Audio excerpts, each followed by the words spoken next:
I had baby 1 male, I had him cry. I had baby 2 female, I had her cry, and then baby 3 female. What God cannot do does not exist. My name is Ruth Adesina. I'm here to thank God for the breakthrough in my life after so many years of infertility. 4 years ago, my husband and I decided to start trying to start a family. So we tried naturally and it wasn't working, so we decided to go for IVF. We went for IVF and we paid millions for the procedure. Unfortunately, after the first procedure, I was diagnosed with empty follicle syndrome. I was producing follicles, but they were empty, and that was it. It was devastating, and we went ahead with it and nothing still happened. Then we decided to try the second one, and then it happened, and then I was pregnant with twins. It was 1 week before my birthday. I lost the pregnancy. I was devastated. I am an NSPPD, so I have a level of expectation from God. When that happened to me, it broke me. I was crying. I was like, God, am I a potato? Waiting happen. If I be potato, am I a tomato? If I be tomato, use me cook stew. I don't want spoil. I prayed. I was depressed, and then my friends are NSPPD, and so they came and they prayed with me. On my birthday, they came to the house and they said, we're having today an NSPPD birthday, and we declared that before my next birthday, that I will carry my evidence. We prayed and prayed, and we believed God that He would answer us. My husband's birthday is in October, so on his birthday, I decided to take a pregnancy test because I was feeling somehow. And when I took that pregnancy test, I saw 2 lines. I was out of my mind excited, Pastor Jerry, out of my mind excited. I went inside and I jumped on my husband and I told him happy birthday, and I showed him the strip.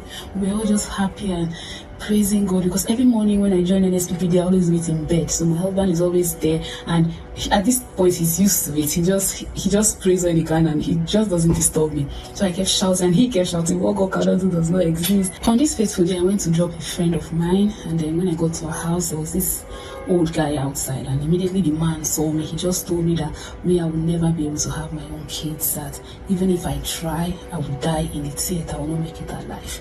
I rejected it. The doctors told me that because I have multiple fibroids, that the pregnancy is high risk. That week I started bleeding. I'm bleeding. Pastor JB mentioned that you are bleeding. I don't know who that woman is. You've been believing God for a child. You too keen since yesterday. You have been bleeding since yesterday. You have been bleeding up until now. You are getting ready to go to the hospital. Oh, say the Lord, the enemy will not touch your baby. The enemy will not touch your baby. The enemy will not touch your baby. If you are that woman, put it on the live stream. Rakata. I announce, let it be reversed. Everything Pastor Jane was saying, I was just screaming. What I concern me, what I know concern me, I was just screaming and praying.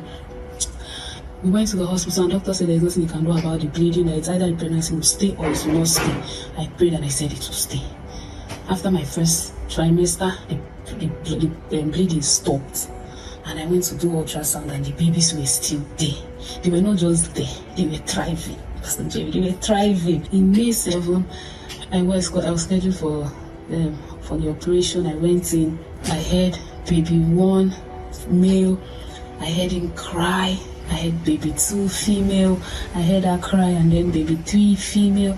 And I had her cry. After I had her cry, they gave me them to hold them, to look at them, and then immediately I looked at them, I started feeling tired. I started feeling this tiredness within me, and then I felt like I was falling asleep, and I started hearing like noise inside the theater. They were going around, and I heard that I was actually bleeding. Pastor Jerry, I bled 1.5 liters on that table.